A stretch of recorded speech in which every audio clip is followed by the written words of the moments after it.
مرض السكر مضاعفاته القدم السكري. تمام. هو مضاعفات السكر طبعا زي ما احنا قلنا، يعني انا بحب اطلق عليه ان هو ابو الامراض. أي. القدم السكري من الحاجات الاساسيه خالص اللي بتظهر بدري، لان الاعصاء الشرايين المغذيه للاطراف سواء اليدين تنميل او أي. الرجلين بتوصل ان بتبقى شعيرات دمويه دقيقه. فدي سهله الانسداد. أي. لان لما يتراكم فيها حاجات بسيطه جدا تتسد. فلسفه العلاج في القدم السكري، احنا اصلا بيبقى لما بيبقى في قدم سكري بيبقى فيه قرح، الدكتور بيقعد يدي العيان مضادات حيويه كثيره جدا وما بيخفش، والعيان جرحه ما بيقفلش. ليه؟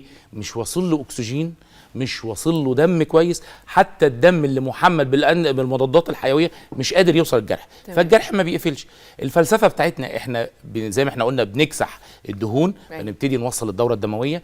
العلاج التقليدي يبتدي يصل للجرح نفسه اهو زي ما احنا شايفين، وبنبتدي نحوط. دي مرحله صعبه قوي كده يا دكتور. طبعا بس ما شاء الله احنا لو شفنا الجرح التئم ازاي. طبعا احنا بنحط في جلسه موضعيه الكيس اللي اهو زي ما احنا شايفين، الكيس اللي بيتحط انا بخلي العيان يتعرض للاكسجين موضعي، الاكسجين النشط موضعيا دايركت على المكان المصاب، على الجرح نفسه. فطبعا الاكسجين النشط ذا موست باورفول، اقوى حاجه كمضاد حيوي كمضاد فيروسات. الاكسجينيشن القوي ده مضاد للالتهابات، فيبتدي الجرح يلم اسرع واسرع. بياخد وقت قد ايه بقى يا دكتور شادي؟ بيختلف طبعا من بني ادم للتاني، وكل ما يبقى بدري بتبقى الدنيا كويسه. بس احنا نعد العيانين كلهم اللي بيتفرجوا علينا ان انت هتلاقي نتيجه ملحوظه في خلال فتره قليله جدا.